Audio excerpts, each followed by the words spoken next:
인도에서는 국가 모델이 뭘까요? 그러면 딱 떠오르는 게요. 바로 나라가 제사라는 겁니다. 나라가 제사. 우리가 제사 지내는 그 리추얼. 예. 나라 전체가 제사라고요? 예. 그거 황당하잖아요. 네. 아니 내가 이 나라에 속한다는데 네. 왕이 우리 백성의 아버지야 뭐 이러면 우리들한테는 이해가 되는데 나라가 제사래. 이거 말이 되나? 이런 거지 않습니까? 무슨 뜻인지 잘 모르겠습니다. 그렇죠. 네. 제사라는 건 무슨 이야기냐면 그 제사를 지낼 때 누가 그 제주의 역할을 하는지에 따라서 그 질서가 제사에서 확인이 되는 겁니다. 그러니까 나라는 뭐다? 누가 왕인지를 확인시켜주는 제사인 거예요.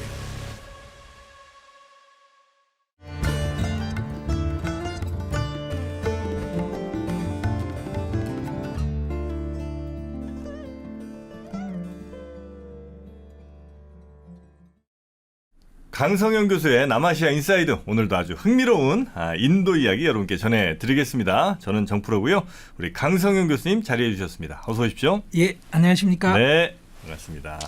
자, 오늘 아주 재밌는 인도 얘기 하나 또 해주신다고요? 예, 오늘은 그 맨날 나오는 뭐 숫자, 뭐 정치적인 해석 뭐 이런 거 말고요. 선거 이런 거 말고. 예, 진짜 옛날 이야기. 인도에. 예, 옛날 이야기를 네. 좀 해볼까 합니다. 그런데 또 3프로 TV에 또 정체성이 있으니 네. 우리가 그 1교시부터 놀 수는 없고 네. 앞쪽에는 숫자를 좀 보고 공부하는 척하고 2교시부터 놀도록 좋습니다. 하죠. 예. 네. 제가 인도 진출한 기업인들을 만나 뵙거나 네네네. 이러면 흔히 나오는 질문이 이겁니다. 도저히 이직률을 감당을 못하겠습니다. 이 질문이 굉장히 자주 나와요. 인도 예. 직장인들이. 예, 이직률이 굉장히 높습니다. 어. 그래서 이게 이제 얼마나 이직률이 높은지는 첫 번째 그림 여기 보시면 네. 자, 인도의 3대 IT 기업의 이직률입니다. 28%예요, 이게? 예. 그러니까 30%죠. 근데 실제로는 더 높을 수도 있다고 저는 생각을 하고 일부 더 높다는 이야기도 나오고요. 네. 제가 예전에 문라이팅이라고 그래서 네. IT 섹터에서 고액 연봉을 받는 사람들이 투잡 쓰리잡을 하는 현실을 네네네네. 설명드린 적이 있습니다. 맞습니다. 네. 그러니까 형식적인 이직이 아니더라도 실질적인 이직. 그런데 한국 기업이 인도에 진출하면 외국 기업이기 때문에 굉장히 고액 연봉을 받는 직장에 속하거든요. 네. 그 사람들은 당연히 이직률이 굉장히 높습니다. 그리고 당연히 많이 배운 사람들이고요. 네. 그런데 이 두 번째 그림을 한번 보시면 네. 자발적인 퇴사율에 대한 건데요. KPMG에서 그 2018년 기준으로 나온 건데 이 산업별로 이렇게 쭉 나와요. 전체 평균 값을 보면 지금 13.1% 정도 나오는 거지 않습니까? 네. 그러니까 뭐 전체 평균으로 보건대 뭐 이직률이 굉장히 높은 것 같진 않은데 뭐 이런 생각을 하실 수 있잖아요. 네네. 사실. 네. 그런데 말씀드린 것처럼 고액 연봉층에서 이직률이 더 높습니다. 네네. 요즘 한국의 판교 생각하시면 되고요. 그래서 이쪽에 그다음 그림을 보시면 네. 이거는 무슨 통계냐면 인포시스를 그만두는 사람이 27.7%인데 네. 그 사람들이 옮겨가는 회사 순위를 쭉 나열을 한 겁니다. 어디로 가는지. 네. 그러니까 엑센처 뭐 이렇게 해가지고 네. 쭉. 근데 IBM 이렇게 외국 기업들이 상당히 많습니다. 그러네요. 연봉을 오라클. 더 주는 거죠. 예. 그러면 또 하나 타타 컨설턴시 서비스 TCS 예. 에서 사표 내는 사람이 17.4%인데 이 사람들은 어느 회사로 가지 이렇게 보면 비슷한데요? 여기 예 그렇습니다. 그러니까 사실은 연봉을 조금 더 주는 외국 회사로 옮겨가는 게 일반적이고요. 나라별로 예. 전체 평균을 따지면 그 다음 그림에서 보실 수 있는데 인도가 뭐 인도만 특별히 굉장히 높다 그런 건 아닙니다. 여기 그림 보시면 그러네요. 예. 인도만 굉장히 높은 것 같지는 않고 뭐 미국도 뭐 비슷하지 않나 싶기도 하고 이런데 네. 왜 한국 기업들은 그만큼 힘들게 이직률을 느낄까요? 그러면 고액 연봉을 주는 좋은 직장에서 이직률이 높은 탓이고요. 네. 또 하나는 이 사람들이 이 회사에 대해서 느끼는 감정, 정서, 네. 떠날 때의 반응, 네. 뭘 이런 걸 보면 한국 사람들이 이렇게 공감하기가 너무 어려운 거예요. 아, 그래요? 예. 그러니까 제가 정프로님께 사표를 낼 수는 있지만 네. 한국에서는 사표를 내는 과정이라는 게 우선 뭐 이 사정을 설명을 드리고 제 어머님이 제가- 좀 아프셔서요. 예, 이렇게 뭐 이직을 하더라도 하여튼 좀 가야 쉬겠습니다라고 네. 핑계를 대든지 죄송합니다. 예, 아니면 뭐 고향이 있는 회사로 옮겨야 됩니다라든지 네네. 뭐라도 뭐가 이렇게 만들어지는 듯한데 네. 이런 겁니다. 예를 들어서 새로운 IT 프로그램을 제가 10억을 주고 샀다고 하죠. 네. AI 프로그램을 네. 회사에서. 그래서 직원 30명을 교육을 시켜요. 한 달 동안. 그걸 사용할 수 있는. 네. 그러면 15명은 자죠. 네. 아니 뭐 회사에서 시키는 교육 자죠. 잘 수 그럼, 있죠. 예. 나머지 15명은 열심히 듣습니다. 아, 뭔가 끝이 보인다. 그런데 느낌이 안 좋다. 이 한 달 교육이 끝나고 나면 그 다음 달에 네. 열심히 들었던 15명은 다 이직하고. 옮겨가죠. 자든 애들은 남아 있고. 예. 그게 이제 경영하는 입장에선 힘들게 만들죠. 예. 이해하실 수 있죠. 왜냐? 저는 한 달 동안 AI 프로그램을 업무에 활용할 수 있는 새로운 능력을 습득을 했잖아요. 예. 이력서에 한 줄이 보태지지 않습니까? 아. 그러면 옮겨가죠. 조금이라도 더 주는 대로 바로. 예. 예. 그러면 회사 입장에서는 자, 직원들 역량 강화 교육을 해야 됩니까? 말아야 됩니까? 아, 고민인데 못 하겠네요. 이거 하냐 안 하냐가 아니라 못 하겠네. 거기에 어떻게 대응할지 뭐 이런 이야기는 이 자리에서 뭐 말씀드릴 건 아니고요. 교육 받으면 좀 더 줘야 되나 월급을? 여러 가지가 있는 예, 거죠. 예. 거기에 대해서 이야기를 해보려고 합니다. 네. 오늘 이야기하려는 이야기는 옛날 이야기 책이에요. 반차탄트라라는 인도 고전이 있는데요. 반차탄트라. 여러분들 인도 고전 중에 아는 게 뭐 있으세요? 그러면 많은 분들이 뭐 바가바드기타, 뭐 우파니샤드, 리그베다. 뭐 리그베다 아니면 뭐 법구경 이런 말씀하시죠. 네. 실제로 전 세계 고대부터 중세에 이르기까지 네. 수십 개 언어로 다 번역이 되고 퍼지고 했던 책은 사실은 이 동화책입니다. 반차탄트라. 아, 그래요? 우화집입니다. 그래서 등장 인물들이 동물들입니다. 그런데 오. 이 우화집은 여러분들이 아시는 거랑 조금 다릅니다. 아, 여기 있는 이야기들이 천일야와 이런 데서도 다 나옵니다. 아, 재생되고 사용돼서. 해요? 예, 예. 아. 그래서 29금입니다. 아, 야한 얘기 많습니까? 섹스와 예. 권력과 폭력과 정치가 가득한 야화집인 아, 그래요? 우화집입니다. 오래된 책이에요? 예, 굉장히 오래된 책인데 이 책의 전설에 따른 프레임 자체가 뭐냐면 예. 왕자들이 하도 공부를 안 해서 왕이 너무너무 골치 아파했는데 유명한 브라흐만을 초빙을 했더니 그 브라흐만이 이거 뭐 며칠이면 가능합니다 이러고 이야기를 한 거예요. 그래서 5권으로 된 책이다라고 반차탄트라를 번역을 하는데 원래는 5주제라고 번역을 하는 게 맞습니다. 네네네. 그러니까 옛날 이야기를 해줬다는 거예요. 그냥 재미있는 이야기를. 네. 그러니까 빠지지도 않고 왕자들이 열심히 듣고 그래서 5개 주제에 대한 이야기를 다 듣고 났더니 정치술의 대가가 되어서 훌륭한 왕이 되는 자격을 얻었다. 아, 왕자들 가르치는 교재 같은 거군요. 예, 그러니까 이 우화집에 나오는 이야기들은 네. 여러 가지 편집이 되긴 했지만 네. 뭐다? 인생을 가르치는 실전 매뉴얼이다. 네. 근데 이게 전 세계로 퍼져나갔어요? 예, 이미 고대부터 퍼져나갔습니다. 오. 그래서 심지어는 근동 지방의 기록에도 나옵니다. 뭐라고 나오느냐? 예. 왕이 자기 재상에게 명령을 합니다. 내가 듣기로 인도에 가면 정치술의 핵심을 너무 재밌게 잘 가르쳐주는 엄청난 비전이 있다고 하는데 너 거기 가서 구해와. 오. 예, 그런 책입니다. 오, 그래요. 그 책에 예. 뭐 하나 좀 소개 좀 해주십니까? 그 이야기를 하려고 합니다. 네. 자, 이런 이야기입니다. 원숭이와 민물 돌고래. 원숭이와 민물 돌고래. 이게 나중에 한국에 와서는 토끼와 거북이, 토끼와 자라, 용궁 갔다 온 토끼 이야기가 된 겁니다. 그 원판이 여기입니다. 토끼에 간 그거요? 예, 예, 토끼의 간 이야기가 원판 이야기입니다. 그러니까 뭐 그 토끼전 판본이 120개가 넘는데요. 예. 한국에서 이 이야기가 처음 나오는 건 삼국사기예요. 구토지설이라고 그래서 김유신전에 나오는데 그 우리나라 거 아닙니까? 아닌 거죠.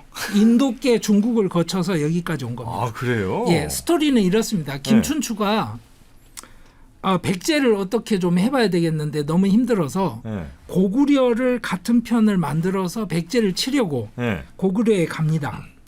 그래가지고 고구려 왕에게 우리가 이렇게 해봅시다 했는데 고구려 왕이 갑자기 야 너희들이 진흥왕 때 중령 이북의 땅을 우리한테서 뺏어갔어.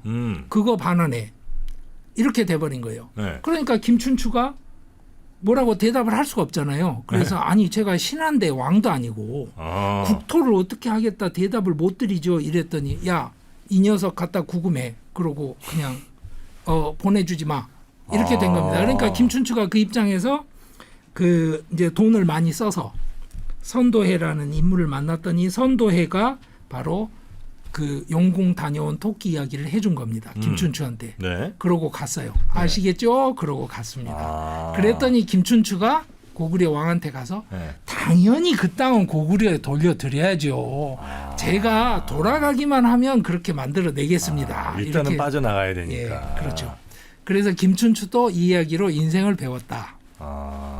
그 이야기의 원판 이야기를 오늘 할까 합니다. 그 간을 뭐 원래 저 물은 맑은 물에 이렇게 보관한다. 이게 이제 우리 얘기잖아요. 예. 예. 근데 인도에서는 심장 이야기입니다. 자, 첫째 원숭이가 등장을 하는데요. 예. 강변에 원숭이 한 마리가 외롭게 살고 있었는데 이 원숭이가 쫓겨난 라자라고 나옵니다. 라자라는 말은 렉스하고 어원이 똑같아요. 라틴어. 왕이라는 뜻입니다. 그러니까 그 원숭이는 왕이에요. 예, 원숭이 무리의 왕이었다가 더 젊은 친구가 나오면 왕이 쫓겨날 거 아닙니까? 네네네. 그러니까 쫓겨나서 이제 무리에도 못 가는 은퇴한 외로운 원숭이 왕이었던 거예요. 네. 그러니까 놀아줄 사람이 없잖아요. 네. 그래서 강변에서 무화과 열매를 따먹다가 심심해서 강 쪽으로 무화과를 자꾸 던졌어요. 퐁당퐁당. 네. 그랬더니 또 친구가 없는 외로운 민물 돌고래가 네. 거기 와 있다가 무화과를 한두 개 받아 먹다가 그 맛에 반해서 자꾸 무화과를 먹기 시작한 거예요. 그래서 둘이 친구가 됐어요. 외로운 처지에. 네. 그래서 둘이 날마다 아침부터 저녁까지 거기서 만나서 노는 거예요. 그냥. 우리랑 얘기는 약간 다른 것 같은데. 예, 그렇죠. 예? 그랬는데 그 돌고래 부인 돌고래가 있을 거 아니에요. 부인 돌고래도 나옵니까? 예. 예. 부인 돌고래가 보니까 아침에 나가서 저녁까지 잘 안 들어와요. 옛날에 집에 자주 있던데. 예. 그 친구도 없는 거 뻔히 알고 그런데 왜 이러지 싶어요. 그래서 고민이 되니까 주변에 아줌마 돌고래들을 잔뜩 모아서 상담을 합니다. 이거 무슨 사태지? 그랬더니 아줌마 돌고래들이 내가 알아. 너 눈치가 그렇게 없냐? 바람난 거야. 이렇게 된 겁니다. 야, 그때 그래가지고 아줌마 돌고래들이 다 같이 작전을 짜줍니다. 내가 옛날에 봤는데 강변에서 원숭이랑 놀더라고. 이게 바람이 났더라고. 이렇게 된 겁니다. 예. 그래서 이 부인 돌고래가 아줌마들 작전에 따라서 아픈 척하고 들어 눕습니다. 예. 그래가지고 이제 말도 못한다, 곧 죽는다 이러니까 그 돌고래가 얼마나 급하겠어요. 남편 돌고래가. 예. 그래서 어떻게, 이거 어떻게 하죠? 이랬더니 옆에 있던 아줌마 돌고래가 살릴 길이 있기는 한데 이렇게 이야기를. 뭔데 할게요. 예, 그렇죠. 예. 그랬더니 원숭이 심장을 먹으면 단방에 나 이렇게 된 거야. 원숭이 심장을. 예. 그래서 그 남편 돌고래가 이제 고민에 빠지는 거죠. 그러니까 아내 돌고래가 그 용왕이군요. 예, 그렇죠. 예. 그래서 친구의 우정을 지킬 것이냐, 부인을 살려서 가정을 지킬 것이냐. 야, 이 선택에 빠져서 네네. 돌고래가 너무너무 힘들어하다가 예. 결국에 그래 부인을 지키자. 그렇게 해서 이 원숭이에게 가서 이렇게 표정이 좀 안 좋았죠. 그래서 네. 원숭이가 왜 그래 무슨 이랬더니 일이야? 이제 무슨 이야기를 하다가 야 원숭이 너 여기서 자꾸 그렇게 지내지 말고 강 한가운데 가면 섬이 있는데 거기 가면 과일들이 무화과만 있는 게 아니라 넘쳐나. 그리고 또 하나 중요한 건 뭐냐면 아리따운 처녀 원숭이들이 거기 가득해. 그러니까 내가 너를 거기로 데려다 줄게. 네. 이렇게 유혹을 합니다. 아, 요게 약간 더 개연성은 있네. 왜냐면 저는 이제 옛날 그 예. 토끼 그 들을 예. 때 야, 토끼를 바다 밑으로 데려가면 그 토끼 예. 어떻게 살아? 그랬는데 예. 요거는 이제 그 강 한가운데 있는 어떤 섬에 간다는 거군요. 예. 그러니까 사실은 인도 네. 판본들은 특징이 거의 기적은 없습니다. 아주 그래요? 현실적입니다. 아. 그래서 이 원숭이가 민물 돌고래 등을 올라타고 가요. 예, 강 가야지. 한가운데로 갔는데 자꾸 돌고래가 물속으로 들어가는 거예요, 조금씩. 그러니까 원숭이가 이야기를 하는 거죠. 야, 조심해. 나는 수영을 못해. 그러고 나는 죽어. 이러니까 네. 민물 돌고래가 너무너무 미안한 거죠. 그래서 아. 원숭아, 내가 네 친구잖아. 그런데 정말 미안하게 됐다. 사실은 여차여차해서 우리 부인이 살아야 되니까 내가 너한테 거짓말을 했어. 근데 내 입장에서는 어쩔 수가 없었다. 그러고서 이야기를 딱 마치니까 그 순간에 원숭이가 아니 그런 일이라면 나한테 미리 말을 하지. 심장을 우리는 항상 꺼내서 무화과 나무에 다 말리고 하거든. 꼬들꼬들 지금 잘 말랐을 텐데 말을 하지. 그러면 내가 챙겨갖고 왔을 텐데. 그거 똑같네, 그건. 예, 그겁니다. 자, 이렇게 해서 이야기가 끝나요. 예. 그러면 여기서 제가 말씀드리려고 하는 게 이겁니다. 여기엔 선악의 문제가 없죠. 선악은 아니 선택의 문제인 그렇죠. 거죠. 아니 인간이 처할 수 있는 네. 그냥 그런 상황인 거잖아요. 개연성이 있는. 그렇죠, 그렇죠. 이 예. 돌고래가 나쁜 돌고래가 아니잖아요. 그렇죠. 그렇다고 부인 돌고래는 나쁜가요? 아, 그것도 아니죠. 원숭이가 나쁜가요? 하지만 중요한 거는 이 돌고래는 원숭이를 죽일 뻔했잖아요. 예. 이겁니다. 그러니까 이 토끼와 자라 이야기에는 자라는 충신이잖아요. 예. 전통의 도덕을 지키는 충신이고 예. 토끼는 다른 거죠. 하지만 인도 원본은 그렇지 않습니다. 그러니까 무슨 이야기냐면 착한 일과 나쁜 일 사이에서 나오는 이야기를 갖고 이야기를 풀어가지 않습니다. 현실은 항상 착한 일과 나쁜 일 사이에서 힘든 게 아니고요. 착한 일과 착한 일이 충돌할 때 제일 힘든 겁니다. 이건 진짜 좀 약간 통찰이 있네. 인도의 고전을 그렇게 보셔야 됩니다. 한국 분들이 항상 인도 고전을 소위 말해서 헛다리를 짚게 되는 게 그런 겁니다. 자꾸 그 육아적인 도덕 질서에 정해진 코드에 맞는 삶과 아닌 삶의 사이에서 선택을 하는 방식으로 읽어내려고 해요. 그러니까 이제 자 인도식으로 말하자면 네네. 이 돌고래는 우정을 지키는 다르마를 따를 것인지 부인을 지켜야 된다는 남편의 다르마를 따를 것인지 네, 사이에서 갈등을 하는 거죠. 예. 인생은 그런 겁니다. 선과 악이 있어서 힘든 게 아니고요. 그렇죠. 다르마들끼리 충돌을 하는 겁니다. 아, 진짜 그러네요. 이게 우리는 뭐 항상 이제 선악 구도로 많이 예. 생각을 하고 예. 특히나 이제 아마 기독교 쪽도 아마 좀 그런 것 같은데 이게 선악이 분명히 있으니까 당연히 예. 이제 선으로 가야지. 예. 당위가 있는 건데 사실 인생은 그렇게 뭐 당위대로 가는 것도 아닐 뿐더러 대체로 이런 정말 이 가치와 저 가치 중에 뭐 무게를 어떻게 재야 될까 그 고민이 많은 그런 선택인 건데. 그러니까 일자리를 창출하기 위해서 공장을 짓자라는 논리하고 아니다 환경을 지키기 위해서 짓지 말자라는 논리를 한쪽이 선이고 한쪽이 악이라고 아니죠. 접근을 하게 될 때에 문제가 있는 거죠. 그렇죠, 그렇죠. 이 이야기를 하자면 여러 가지 이야기를 해야 되는데 네. 오늘 주제는 아니니까 네. 그냥 다음 기회에 제가 더 재미있는 이야기는 해드릴게요. 아, 재밌는 얘기 많네. 이 우화집에 나오는 네, 재미있는 네. 다른 이야기. 여기에서 원숭이가 네. 쫓겨난 왕이라는 사실이 굉장히 중요합니다. 왕이 쫓겨날 수 있다는 생각이 고대에 있을까요?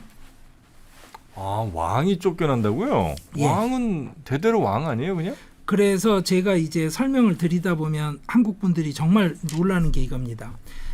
왕으로서 인정받는 제사를 우리가 즉위식이라고 하잖아요. 그렇죠. 얼마 전에 영원히 왕자로만 남아 있는 거 아니야 했던 영국에 찰스가 나이가 뭐 거의 뭐 예.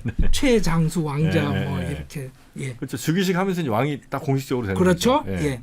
그 즉위식을 라자 수야라고 그러는데요. 인도에서는 네. 자 그런데 제가 이렇게 말씀을 드릴게요. 즉위식을 매년 한다고 생각하시면 어떨까요? 매년 즉위식을 한다고요? 예. 그게 무슨 뭐 기자회견 정도는 매년 할 수 있지만 무슨 즉위식을 그렇습니다. 매년 해요? 그러니까 인도의 기본 아이디어는 네. 즉위식을 매년 해야 되는 겁니다. 왕이? 예. 잘 생각해 보세요. 자, 그러면 아니 이거 말이 됩니까? 이러시는데 거꾸로. 자, 우리가 하는 방식이 맨날 맞다고 선입견을 하지 마시고요. 자, 그냥 열어놓고 따져봅시다. 자, 즉위식을 한 번 했다고 영원히 왕이 된다는 게 말이 돼요?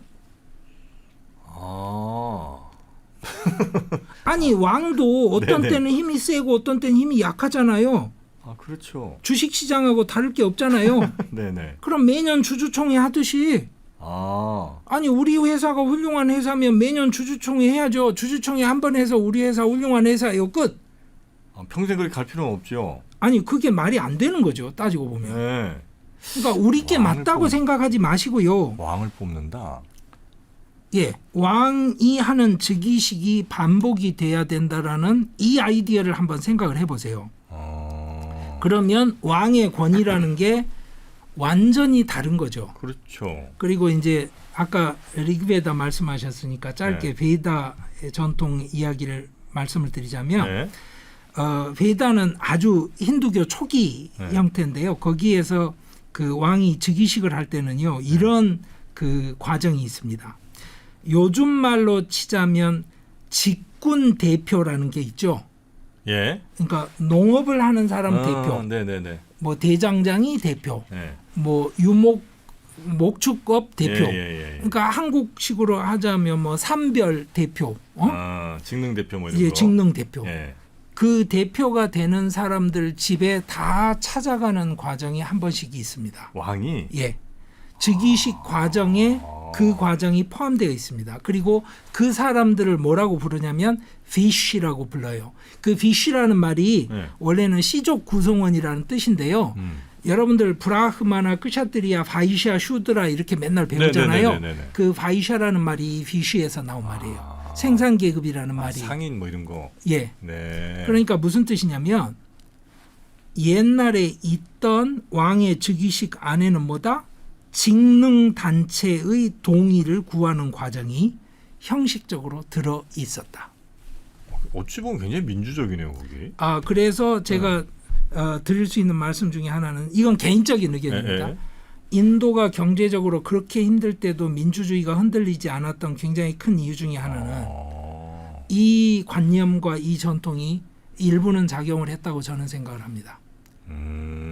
아니 한 번 수상이 되고 대통령이 됐다고 저 영원히 합니다. 뭐 이게 됩니까? 아니 근데 그게 어떻게 보면 우리도 예전에 뭐 가야나 뭐 이런 데 보면 왜 그 시족들끼리 서로 이제 투표해 갖고 왕을 뭐 정하고 뭐 이런 게 있었었잖아요. 그 인도도 처음엔 약간 그러다 그다음부터는 절대 왕권으로 가고 뭐 이러지는 않았습니까? 혹시? 그러니까 절대 왕권으로 넘어가는 과정에서 과도기적이냐 뭐 중앙 집권 체제가 제대로 안 갖춰졌을 때 그런 거 아니냐 이 역사적인 발전 과정에 대한 논쟁은 굉장히 많습니다. 거기에 대한 이야기는 이제 길게 할 수 있는데 확실한 것은 나중에 그 우리식으로 말할 때 그러니까 이것도 어려운 이야기긴 한데 하여튼 중세라고 표현을 해보죠. 인도에도 중세가 있었다고 친다면 중세까지는 이 틀이 유지가 됩니다.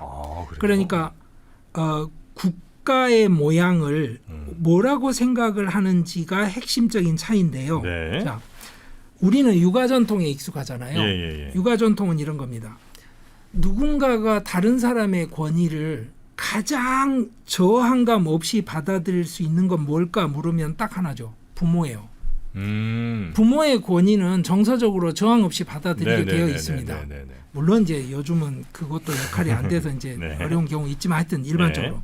그래서 아버지와 아들의 관계가 완벽한 권위와 그 권위를 존중하는 관계로 설정이 되고 나면 육아적으로 생각하는 사회 질서는 어찌 보면 프랙탈 구조라고 할 수 있거든요. 즉 스승과 제자도 부자 관계고 복사돼서 왕과 백선도 확장되는. 예. 그런데 또 하나는 높은 황제와 낮은 왕 사이에도 그런 관계고 네. 이렇게 무한 반복을 예, 시킨단 예, 말이에요. 예. 그러면 상하 관계가 확실하잖아요. 그런데 너무 재밌는 건 인도에서는 국가 모델이 뭘까요? 그러면 딱 떠오르는 게요. 첫째는 마차바퀴 모델도 이야기를 할 수 있는데 하나가 뭐냐면 예? 바로 나라가 제사라는 겁니다. 나라가 제사. 우리가 제사 지내는 그 리추얼. 예. 나라 전체가 제사라고요? 예. 그거 황당하잖아요. 예. 아니 내가 이 나라에 속한다는데 예. 그 나라가 제사라니? 아니 왕이 우리 백성의 아버지야 뭐 이러면 우리들한테는 이해가 되는데 예. 나라가 제사래. 이거 말이 되나? 이런 거지 않습니까? 무슨 뜻인지 잘 모르겠습니다. 그렇죠. 예. 그래서 말씀을 드릴 수 있는 게 뭐냐면 이런 겁니다. 우리가 제사를 지낼 때 만약에 정프로님이 예. 장손이어서 우리 집안에 제사를 지낸다고 해보죠. 음. 그러면 정프로님만 그걸 할 수 있죠. 장손으로서 그 그렇죠. 제사를 예. 지낼 수 있죠. 그 지지하죠, 자격이 제가. 예 인정이 되는 거죠. 예. 그러면 그 제사를 지내는 것을 통해서 뭐가 인정이 되냐면 정프로님의 권위. 장손으로서의 권위는 확보가 되는 거죠. 네네, 맞습니다. 그런데 갑자기 무슨 일이 터졌어요. 그래서 장손의 위치가 인정받기에 곤란한 상황이 됐어요. 뭐 막장 드라마에서 나오는 뭐 출생의 비밀이 터졌다고 합시다. 네네네, 예를 들어서. 네네네. 자, 그러면 그 다음 날부터 제가 그 다음 해에 제사를 지낼 때는 아니죠. 정프로가 저 장손이 아닌데요. 이러고 할 거 아니에요. 출생의 비밀이 있으니까. 그렇죠. 네. 그러면 그때 또 이제 여러 가지 싸울 수도 있겠죠. 네. 아니다, 맞다, 뭐 네. 다른 사람으로 해야 된다, 네. 여러 가지. 바로 이걸 생각하시면 되는 겁니다. 즉 제사라는 건 네. 무슨 이야기냐면 그 제사를 지낼 때 누가 그 제주의 역할을 하는지에 따라서 그 질서가 제사에서 확인이 되는 겁니다. 그러니까 나라는 뭐다? 누가 왕인지를 확인시켜주는 제사인 거예요. 아, 그러니까 왕이라는 제가 지금 제대로 이해하는 건지 예. 한번 알려주십시오. 왕이라는 게 계속 누군가 딱 되면 우리는 그 왕의 아들의 아들의 아들의 아들의 아들들이 이제 예. 쭉 왕으로서 존재하고 우리는 계속해서 그를 왕으로 이제 모시는데 예. 그래서 이제 그 왕이 절대 권력이 생기는 거 왕에 예. 대한 권위가 생기는 건데 예. 탄생만으로도 예. 인도는 그냥 누가 왕이 되느냐에 따라서 그때그때 다른 사람들에게도 권위를 부여하고 복종한다는 건가요? 그럴 수 있죠. 아니 그러면 사실 한국에서 보면 어떻게 고려 왕씨들을 다 죽이고 이 씨가 왕이 돼요? 원래 왕이 아니었는데 아, 쿠데타죠, 그거는. 말이 안 되잖아요. 예. 근데 왜 또 자기들끼리는 충성한다고 그래요? 섬겨야 된다고 그러고 따지고 보면 말이 안 되는 거잖아요. 그러니까 바뀌는 게 현실이잖아요. 현실은 그렇죠. 예. 예. 그러니까 인도에서는 예. 그 바뀌는 현실을 그대로 받아들이고 아. 자, 저 왕이 워낙 지배력이 있는 왕이고 예. 그 아들을 후계자로 정했고 예. 모두 다 그 아들을 인정을 한다 그러면 예. 그 아들도 매년 그 왕이 되는 의식을 해서 왕이 되는 거고. 계속 인정을 받는 거고 예. 만약에 쿠데타를 할 만큼 다른 세력이 커지면 예. 그때 가서 다르게 세팅을 바꿔야 되는 거죠. 아. 그래야 논리적으로 모순이 없는 거죠. 뭐 아니 어제까지는 이쪽 고려 왕조에 가서 전하 이랬는데 이쪽에 와서 갑자기 전하 이러는 거는 그게 아니 그래서 또 안 간 분도 계시고. 예, 그렇죠. 근데 뭐 대부분은 갔잖아요. 어차피. 네네네. 아니 근데 그걸 어떻게 뭐 역성혁명 어쩌고 뭐 맹자에서부터 뭐 말은 많습니다만 어쨌거나 네. 그렇습니다. 네. 그래서 인도식으로 생각을 하면 자기들이 상식적인 거예요. 아, 실제로 왕이 많이 바뀌어요, 인도는? 예, 그런 경우가 많습니다. 그리고 유럽사에서도 그렇습니다만 네. 종종 그 전쟁은 위험하기 때문에 네. 전쟁에 투입하기 위한 전사 노예를 기릅니다. 예. 그 전사 노예들은 전쟁 연습만 하니까 엄청나게 싸움을 잘하겠죠. 그렇겠죠. 그 친구들이 저희 가서 무찔러 이럴 때 가서 무찔르고 끝났으면 좋은데 돌아와서 내가 왕 할래 이러면 어떻게 되겠습니까? 그럼 이제 목 내놔야죠. 그렇죠. 그게 현실이지 않습니까? 아. 그게 역사의 현실이었고요. 그러면 이제 그럴 때 예. 우리나라는 이제 왕조가 바뀌잖아요. 예. 그래서 고려에서 뭐 예, 예. 예, 조선이 예. 되고 여기도 그러면 여긴 왕조는 유지되되 왕만 바뀌어요? 아니면 아니요. 왕조가 바뀌기도 왕조도 하고 바뀌어요? 또 하나는 여러 지역 왕조들이 같이 있기도 하고 통합되기도 하고 이런 과정을 계속 거쳤기 땅이 때문에 넓으니까. 예. 그러니까 이 사람들 관념에서는 거기에 속한다는 게 좀 다른 겁니다. 네네. 그래서 그 이야기를 오늘 짧게 하나를 말씀드릴게요. 네. 뭐냐면 아슈바 메이다라는 제사가 있어요. 예. 말로 지내는 제사인데요. 네. 이런 겁니다. 자, 말로 지낸다. 예, 말 제사라는 타고 뜻인데. 다닌 말. 예, 말. 예. 그래서 정프로님이 예를 들어서 왕인데 이제는 내가 황제 반열에 들어간 것 같아 이런 네. 생각이 드는 거예요. 예. 주변을 다 정리를 했어요. 예. 그럼 확인을 해야 될 거 아니에요. 예. 그 확인을 하는 제사를 지내는데 뭘로 하냐? 말 가지고 합니다. 말을 예. 풀어요. 예. 제가 말을 몇 마리 이상 풉니다. 예. 그래서 그 말들이 막 뛰어다닐 거 아니에요. 예. 그러면 그 말들이 뛰어다니는 뒤에 무사들이 딱 그 따라갑니다. 그러니까 청와대 경호실에서 말들을 경호하는 겁니다. 네. 그러면 말들이 뛰어다니면서 어느 지역을 갈 거 아니에요. 예. 그런데 예를 들어서 정프로님이 충청도 왕이었는데 예. 말이 경기도로 들어왔어요. 예. 그럼 경기도 왕이 보고 판단을 하는 거죠. 나는 정프로랑 전쟁을 불사하겠어. 내가 정프로의 권위를 인정을 못해. 이렇게 되면 그 말들을 막거나 해코지를 하겠죠. 그런데 내가 보기에 정프로는 도저히 내가 해볼 수가 없어. 네. 그러면 저 밑으로 들어가야지 싶으면 말들이 왔을 때 어서 오십시오 하고 협조를 해준단 말이에요. 아, 그런 의식이 있어요? 예. 그렇게 해서 1년 동안 말들이 돌아다닙니다. 아. 동서남북으로. 예. 그래서 그 말을 막거나 해코지하는 사람이 나타나는 순간에 자동으로 전쟁입니다. 그래요? 예. 되게 재밌다 여기. 예. 그러면 그 말을 푸는 사람은 어떤 사람이겠어요? 좀 짱이겠죠. 그렇죠. 예. 요즘 말로 자신감 뿜뿜. 그렇죠? 예. 그래서 아슈바 메다 제사를 지내면 그 말이 1년 있다 딱 다시 제자리로 돌아오면 예. 그 말 중에 제일 중요한 순말을 예. 죽입니다. 예? 그렇게 예, 순말을 예. 예, 죽여서 그 제물로 삼아서 제사를 지냅니다. 왕권을 확인하는. 아, 한 해 동안 내 왕권은 이상 없었다. 예. 그리고 또 하나는 그 숫말과 왕비가 상징적으로 성교를 하는 장면을 연출을 해서 다산의 상징을 또 보여주기도 하고 이게 그냥 이야기가 아니고요. 네. 그림 한번 보시죠. 예. 335년에서 한 375년 사이에 네. 아마 활동했던 왕이라고 생각되는데 사무드라 굽다라는 왕이 찍은 금화입니다. 예. 여기 금화에 말이 나오죠. 예. 이게 바로 아슈바메다 기념 주화입니다. 예. 그 뒷면에는 뭐가 있어요? 여성이 있네요. 예, 왕비가 나옵니다. 와. 그러니까 이렇게 해서 황제 반열에 들어가는 왕이 확인이 되는 겁니다. 야. 그러면 생각해 보세요. 자, 내 말을 풀었다는 뜻은 내가 이제 황제야라는 걸로 생각하실 수 있죠. 네네네. 이해되시죠? 네. 그러면 이제 정프로님이 마하바라타를 이해하실 수 있습니다. 자, 바가바드 기타 지난 시간에 짧게 말씀을 드렸는데 예. 바가바드 기타가 마치 힌두교의 성서인 것처럼 요즘 다 예, 읽힌단 말입니다. 예. 옛날부터 인기가 좋은 텍스트였어요. 예. 책 한 권 정도 분량에. 네. 예. 이게 전체 마하바라타의 일부인데 한국에서 그걸 해석하는 많은 사람들이 뭐냐면 이런 거예요. 아르주나에게 너는 정의를 위해서 싸우는 무사니까 전혀 뭐 미안한 감정을 갖거나 뭐 이상하게 생각하지 말고 용감하게 가서 싸워 이런 걸 가르치는 책이다 이렇게 배우는데 그렇게 되면 핵심을 놓치는 거예요. 그러니까 다시 말씀드리지만 선악은 세상에 있는 게 아닙니다. 자, 마하바라타 이야기를 짧게 설명을 드릴게요. 네. 자, 원래 왕이 있었습니다. 원래 왕이 있었는데 그 장남이 맹인이었습니다. 네. 맹인이다 보니까 이 장남이 왕 노릇을 하기가 힘들잖아요. 예. 그러니까 차남이 왕을 하기로 합의를 했어요.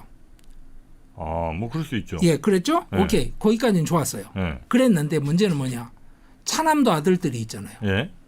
차남 아들들이 야, 우리 아버지가 지금 현직 왕인데 네. 우리가 왕 해야지 이러는 거예요. 그럴 수 있죠. 그런데 장남 아들들은 무슨 소리야 지금 적통이 우리한테 이어지는데 내가 왕을 해야지 이럴 거 아닙니까? 잠깐 빌려줬던 이것들이. 그렇죠. 예. 그러면 이제 피할 수가 없죠. 그러면 제가 여쭤볼게요. 자, 차남 아들이 선이고 장남 아들이 악입니까? 장남 아들이 선이고 차남 아들이 선입니까? 둘 다 아니죠.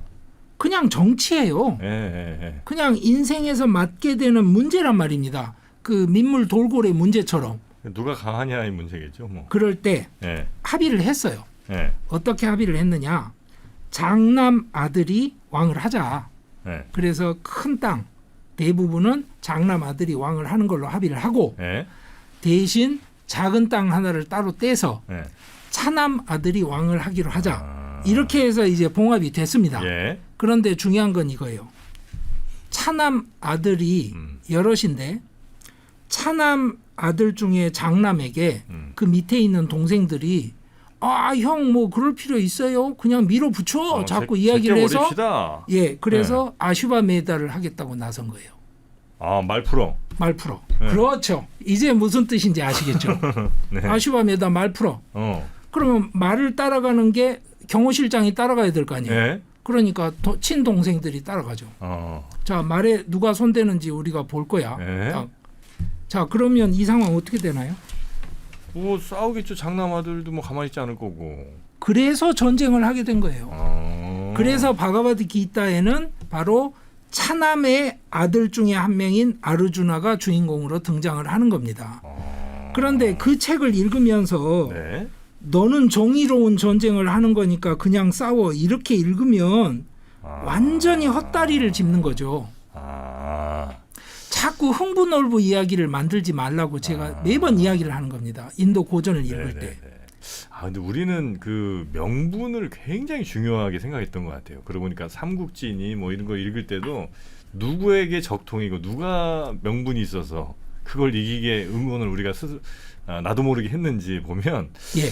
괜히 그냥 유비 쪽이 뭔가 이렇게 막 적통인 것 같고 예. 그쪽이 명분이 더 있는 것 같고 예. 그래서 응원하게 그렇죠. 되고 그 명분을 확보하기 위한 작업을 또 따로 하죠. 그래서 그 경쟁이 굉장히 중요한 거고 네네. 그런 의미에서 지식인 집단이 또 굉장히 중요한 거고요. 전통에서. 네네네. 그러면 인도에서는 또 누가 중요하겠어요? 사제 집단이 굉장히 중요하죠. 그 명분을 확보하고 이런저런. 신은 우리 편? 뭐 이런 예. 거예요? 네. 그리고 또 하나는 당신에게 정통성이 있습니다. 라고. 그러면 이제 이런 이야기가 나와요. 마하바라타가 어떤 이야기인지 제가 설명을 드렸으니까 네. 인도 외무장관이 쓴 책이 있습니다. 네. The India Way라는 책인데요. 예. 인도 외교 노선에 관한 그 책인데요. 네. 뭐 그럴듯한 표현들은 많지만 결론은 딱 이거예요. 그냥 우리 친구도 우리 적도 없고 우리한테 이익되면 다 친구니까 다 잘 지내야 된다. 그 이야기예요. 그냥. 그런데 이 책의 첫 부분에 마하바라타가 언급이 됩니다. 그 맥락을 제가 지금 이제 설명을 드린 겁니다. 어찌 보면 진짜 실리 외교네요. 예, 그래서 마하바라타를 보면 모디 정부의 외교 노선이 보인다라는 이야기를 인도의 그 평론가가 적은 글이 있습니다. 그게 우리들에게 이제 이해가 되죠. 자, 오케이. 여기까지 왔으면 굉장히 먼 진도를 온 겁니다. 자, 그럴 때 우리는 부자관계 연장선상에서 수직적인 권력관계 그리고 우리는 이쪽에 속해라는 관계를 생각하는데요. 고대 인도에서 제사의식을 중심으로 국가를 생각을 하고 소위 말해서 말 풀어 이거를 했던 그 입장에서 본다면 사람들이 생각하는 소속감이라는 게 좀 다르지 않을까요? 그러네요.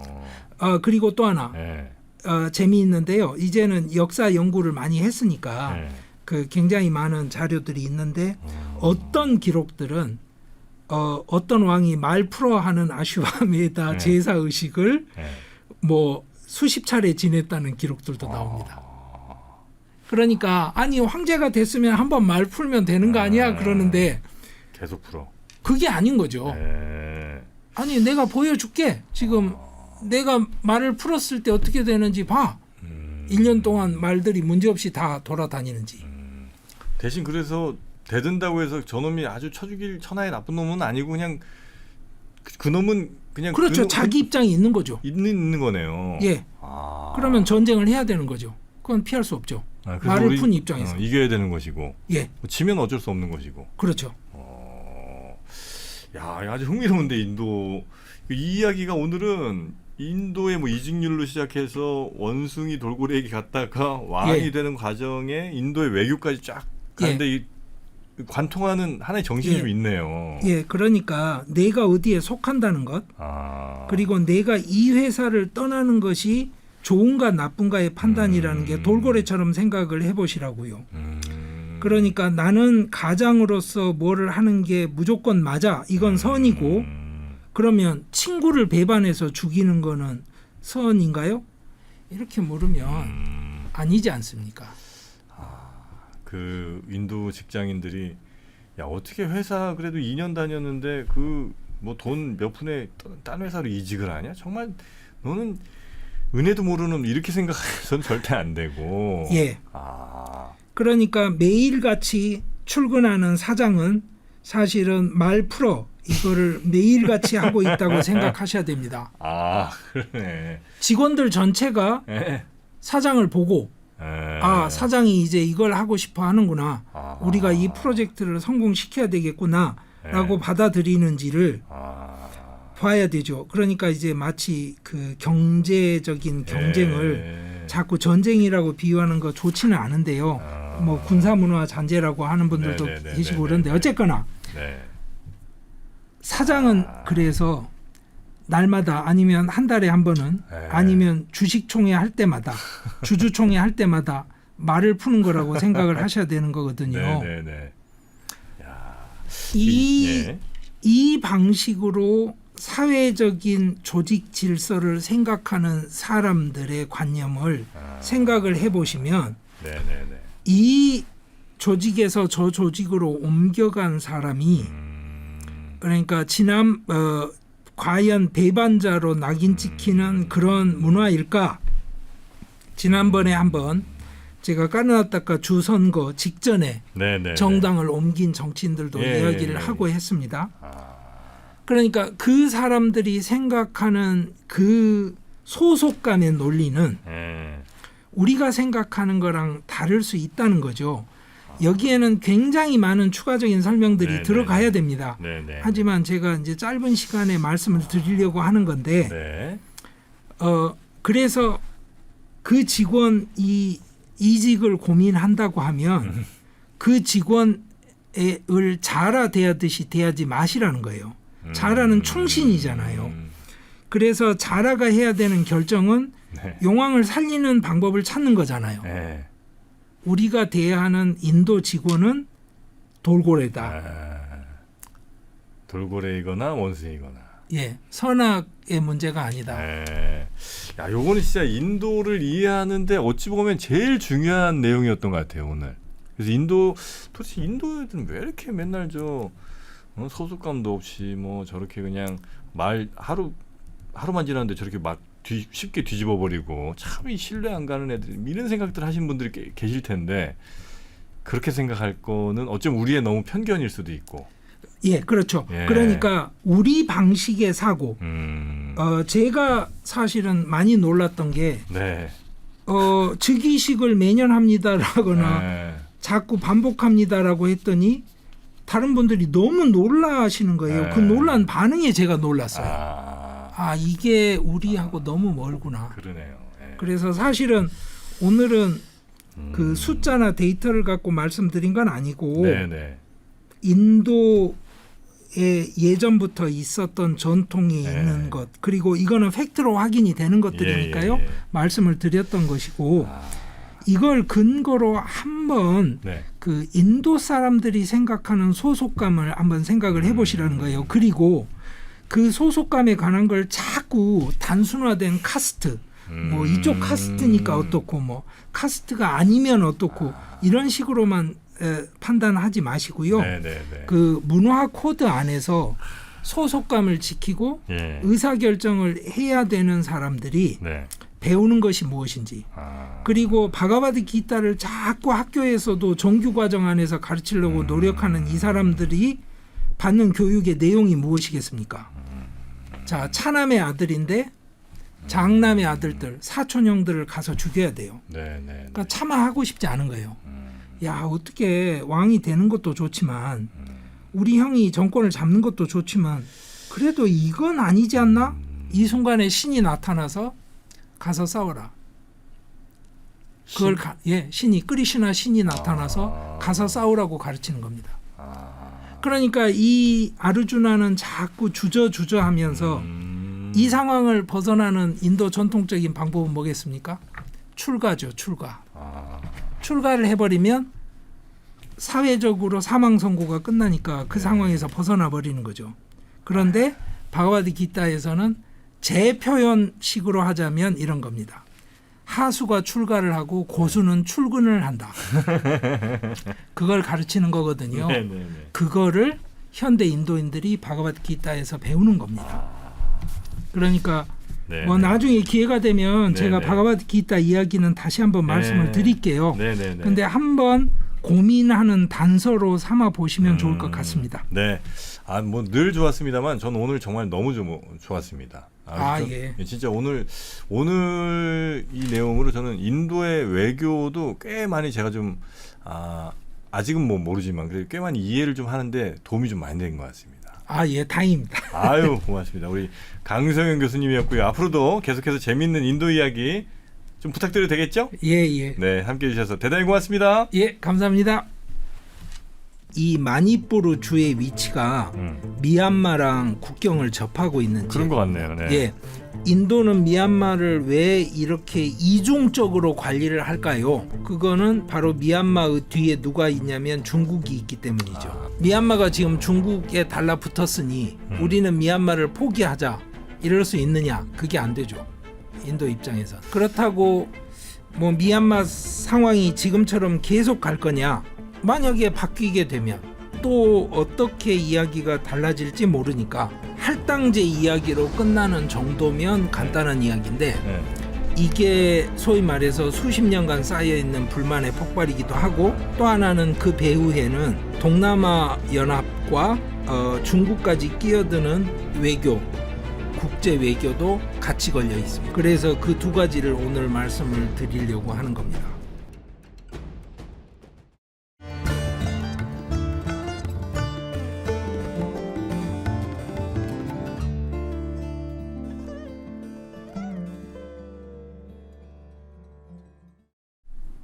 강성현 교수의 남아시아 인사이드, 오늘도 아주 흥미로운 남아시아, 특히 인도 이야기 여러분께 전해드리겠습니다. 반갑습니다. 저는 정프로고요. 오늘도 함께해 주실 강성현 교수님 어서 오십시오. 예, 안녕하십니까. 네, 반갑습니다. 언제나 멋진 우리 강성현 교수님과 함께 오늘은 인도의 어떤 혹은 어디 얘기를 좀 해봅니까? 오늘은 마니푸르라는 곳에 대한 이야기인데요. 아마 마니푸르? 아마 들어보신 적이 별로 없을 거예요. 잘 모르겠네요.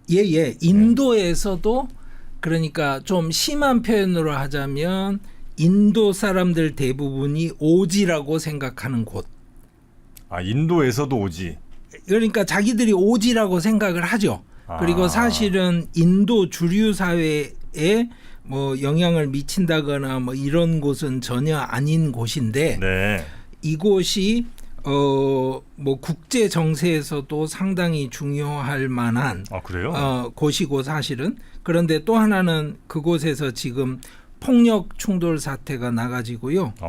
지금 이재민들 발생하고 굉장히 심각한 상황입니다. 그러니까 인터넷 차단하고 군 부대 파병해서 지금 질서 유지하고 그래서 실제로 지금 현재 내부적인 상황을 외부에서 파악하기도 쉽지 않은 상황. 그런 곳이 있습니다.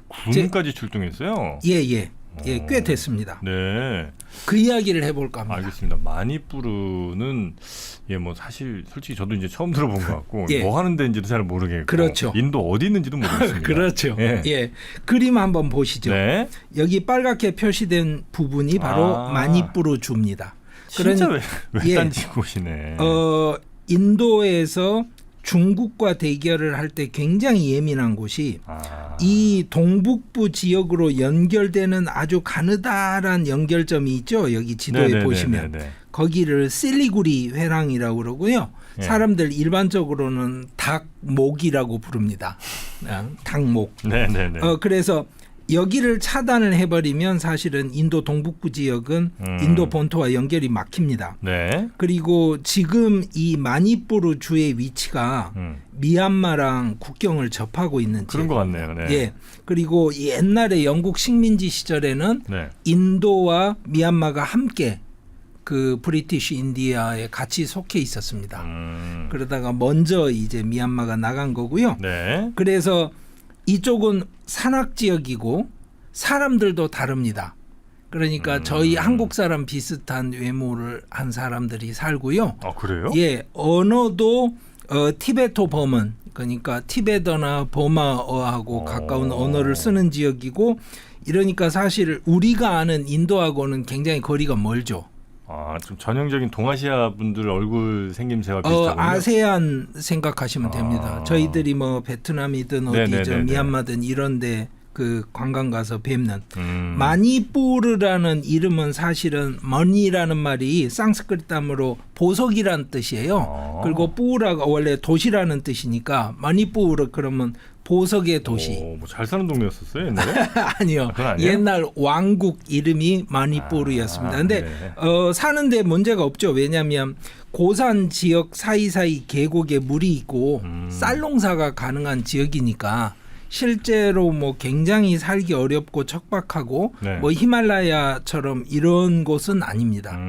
그런데 이제 그 마니라는 말은 여러분들 일반적으로 그 옷마니 밤매움 하지 않습니까? 네. 예, 그 마니도 이 마니입니다. 보석이라는 뜻입니다. 아, 그래요? 예. 그래서 이쪽 지역에서 지금 인종 내지는 종교 내지는 뭐라고 해야 될지 모르겠는데요. 네. 집단 간의 그 충돌이 나서 거의 뭐 계엄령 상태다 이렇게 생각하시면 됩니다. 얼핏 보기에는 하여튼 인도 안에서도 굉장히 좀 작아 예. 보이는데 예. 이 안에서도 종교 문제 뭐 이런 게 예, 충돌을 그렇습니다. 지금 이 마니푸르라는 주에요. 네. 다음 한번 그림 보시면 여기 그 동북부 여러 주들이 있는데 네. 그 중에 마니푸르의 수도가 임팔입니다. 네네네. 예, 이쪽에 있고요. 이 마니푸르 주 크기가 그러니까 전라남도하고 경상남도를 합쳐놓은 정도 크기입니다. 면적으로는. 전남, 경남. 예. 네네. 그리고 인도 중앙의회 의석으로는 하원에 네. 2석의 의석을 가진 지역입니다. 그런데 이제 여기서 문제는 뭐냐면 여기 안에 인구가 한 285만 명 정도 되거든요. 2011년 기준으로. 여기에만 예, 200 마니푸르 에만 주에 사는. 아. 예. 은근히 많이 사시네. 예. 그런데 지금 인도 1인당 GDP가 뭐 2,300, 2,500 뭐 이 정도인데요. 네. 여기 1인당 GDP가 940달러입니다. 네? 왜 이렇게 또 소득이 떨어져요? 그러니까 이제 그 인도 주류 음. 들이 보기에는 그냥 오지인 것이죠. 좀 깡촌 뭐 이런 느낌. 예, 산악 지역에 아무것도 없는 오지. 그렇게 생각을 하시면 되고 네. 여기서 쓰는 언어가 그 마니뿌리라고 부르기도 하는데 공식적으로는 메이테이라고 불러요. 네. 예, 그게 뭐냐면 여기 이 주에 사는 사람들의 대부분이 메이테이족에 속하는 사람들입니다. 네. 그런데 아니 어쩌다가 문제가 생겼습니까? 그러면 아주 간단하게 말씀드려서 이런 겁니다. 예. 마니푸르 주의 53% 정도가 메이테이족이에요. 이 사람들은 힌두입니다. 네. 그런데 나머지 부족들이 있을 거 아닙니까? 네네네. 그게 뭐 나가족이 한 24%, 뭐 꾸끼라고도 부르고 쪼라고도 하고 미조라고도 하는데 이 사람들이 한 16% 되는데 네. 메이테이가 아닌 소수 종족들은 많은 경우에 기독교도들입니다. 음. 그래서 이 메이테이는 힌두잖아요. 네. 그리고 다른 사람들은 기독교도들이고 그 안에서도 소수잖아요. 네. 그래서 그 ST라고 예전에 말씀을 드렸습니다. ST? 스케줄드 트라이브라고 그래서 네네네네. 그러니까 불가촉천민은 스케줄드 캐스트라고 그래서 보호 대상이 되고 네. 근데 스케줄드 트라이브라고 그래서 지정 부족에 해당이 되면 보호 대상이 되죠. 부족민. 네. 그러니까 마니푸르에 있는 메이테이는 아니고요. 나머지 나가족, 꾸끼족 이런 사람들은 ST에 해당이 됩니다. 네. 그래서 그 사람들이 해당이 되니까 뭐 하겠어요? 다 저 공무원. 네, 그러니까 그분들은 이제 뭐 할당이라든지 그렇죠. 이런 게 핵심이 있는 거죠. 할당이죠. 네네. 예, 그리고 보조금 뭐 이런 네. 것도 있을 거고 그랬는데 문제는 뭐냐면 이 메이테이들 입장에선 아니 이 사람들이 쓰는 언어도 티베토 보마 언어고 인도 전체 숫자로 보면 많지도 않고 네. 그렇잖아요. 네. 그리고 소득도 굉장히 떨어지고 네. 그러니까 아니 우리도 ST 시켜달라 요구를 할 거 아닙니까? 예. 그렇죠? 그러니까 이렇게 생각해 보시죠. 큰 틀에서 보면 소수가 맞는데 자기 지역에서는 소수가 아닌 거예요. 그렇죠? 야, 묘하네. 예, 이게 네. 어려워요. 그래서 우리도 ST 시켜달라고 계속 요구를 해왔어요. 그런데 4월 달에 네. 마니푸르 고등법원에서 이제 결정을 내립니다. 마니푸르 고등법원이 뭐라고 그러냐면 4주 안에 메이테이한테 ST 자격을 줄지 아닐지 결정해라 이렇게 정부가. 네. 그 말은 이제는 결정을 해야 된다는 말은 지금까지는 안 주고 있었는데 결정을 해라 이러면 이게 이제 그 결정에서 메이테이가 인정을 받는 상황으로 갈 확률이 높아 보이잖아요. 그렇죠. 예, 그 고등법원 판결 때문에 그러니까 그동안 결정을 뭐 보류했는지 모르겠으나 여튼 이제 결정 안 예. 내리고 있었다는 거는 어쨌든 안 주는 거랑 똑같은 효과니까 예. 만약에 결정을 이제 내려야 된다라고 한다면 뭔가 이분들은 기대를 할 만한 충분한 상황은 된 것 같은데. 그렇죠. 예. 그래서 5월 3일에 네. 이제 뭐냐면 All Tribal Student Union of Manipur 그러니까 네. 뭐냐면 그 부족민 학생연합이라는 사람들이 시위를 했어요. 네. 이제 그러면 안 된다. 우리가 왜 그러냐면 마니푸르 그 가난한 조그만한 지역에서 할당을 받아서 그나마 챙기는 게 있는데 니네 메이테이가 네, 니네까지 오면 우리 어떻게 하냐. 그렇죠. 예. 그리고 메이테이가 할당을 받아버리면 다른 꾸끼들이나 나가들은 할당을 받는 의미가 없잖아요. 예전에 한번 이 문제가 인도의 제일 큰 문제 중에 하나라고 말씀하신 예. 적이 있었는데 역시 여기서도 맞습니다. 계속 이제 발생하는 거군요. 맞습니다. 그런데 문제는 5월 3일에 학생들이 시위를 했는데 예. 그 앙로 꾸끼 워라는 게 있어서요. 옛날에 꾸끼족들이 영국인들한테 저항해서 전쟁을 했거든요. 네. 산악 지역이니까 진압이 쉽지 않아서 네. 그걸 기념하는 그 메모리얼 게이트라는 게 있어요. 뭐 대단한 거 아니고요. 독립문 같은 건가요? 사진 보시죠. 네. 그냥 이렇게 시멘트 기둥 세우고 그 위에 철골 구조 세워놓은 거예요. 그래서 여기부터는 우리가 꾸끼족들이 이렇게 지낸다 이런 상징을 네. 이렇게 해놨는데 네. 갑자기 시위 현장에 이 문이 탔다라는 소문이 나고 굉장히 많은 SNS를 통해서 그게 확산이 돼버린 거예요. 네. 그 다음 사진 보시죠. 어이구. 자, 앙로 꾸끼 워 게이시 지금 불타서 주저앉았다. 근데 네. 잘 보세요. 그 옆에 사진 보시면 시멘트 그 토대 만들어 놓은 기둥 옆에 누가 불을 지른 것 같긴 한데 저게 네. 철골인데 뭘 타서 내리겠습니까? 그죠? 네. 그런데 하여튼 저런 말이 나오자마자 아. 그 다음 사진 보시죠. 이제 폭력 무장 충돌 사태가 일어난 겁니다.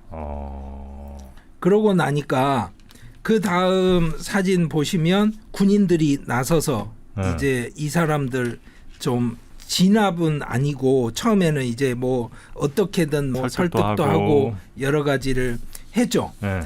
그랬는데 이 사태가 걷잡을 수 없이 커진 겁니다. 그러다 보니까 그 다음 사진 보시죠.